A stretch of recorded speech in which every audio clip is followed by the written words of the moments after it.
আসসালামু আলাইকুম রহমতুল্লাহ। স্বাগত জানাচ্ছি আমি শামসুল হক সৌরভ। ২৪-এর গণ অভ্যুত্থান পরবর্তী সময়ে নতুন বাংলাদেশ থেকে আমরা অনেক কিছু আশা করেছি। বিশেষ করে রাজনৈতিক অঙ্গনে আমরা একটি পরিবর্তন আশা করেছিলাম। যে বাংলাদেশের যে অস্থিতিশীল রাজনৈতিক পরিবেশ ছিল বিগত অনেক বছর ধরে, এটা কিছুটা অবসান হবে।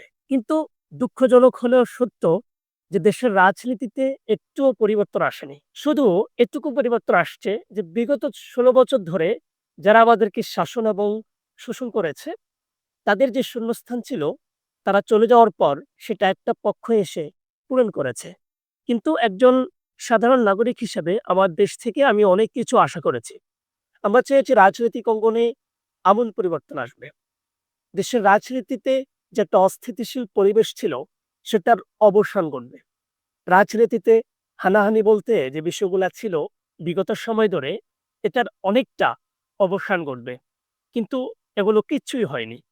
তবে এ সময়টায় দাঁড়িয়েও আমরা আশা করছি যে রাজনীতিতে নতুন পরিবর্তন আসতে পারে। সেটা বৈষম্য বিরোধী ছাত্র আন্দোলনের নেতৃত্বে যারা ছিলেন, তাদের নতুন সংগঠনের মধ্য দিয়ে আমরা আশা করছি সেটি আমরা পাবো। আপনারা জানেন মন্ত্রিত্ব ছেড়ে উপদেষ্টার পদ থেকে স্বেচ্ছায় পদত্যাগ করেছেন বৈষম্য বিরোধী ছাত্র আন্দোলনের অন্যতম সমন্বয়ক নাহিদ ইসলাম। তারা তাদের যে নতুন সংগঠন আমাদের সামনে নিয়ে আসবেন, দেশবাসীর কাছে পরিচয় করিয়ে দিবেন।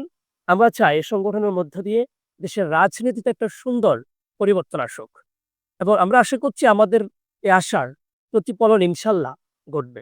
নতুন ছাত্র সংগঠনের কাছে আমাদের অনেক কিছু চাওয়ার আছে, অনেক কিছু পাওয়ার আছে এবং ছাত্র হিসেবে, সাধারণ নাগরিক হিসেবে নতুন যে ছাত্র সংগঠন আসবে, এই ছাত্র সংগঠনে আমরা একটু আমূল পরিবর্তন চাই এবং এই ছাত্র সংগঠনে বিগত যে রাজনৈতিক দলগুলো ছিল, তাদের মধ্যে যে বিষয়গুলোকে জনগণ কখনো অ্যাকসেপ্ট করে, এমন কিছু আমরা এই সংগঠনে চাই না।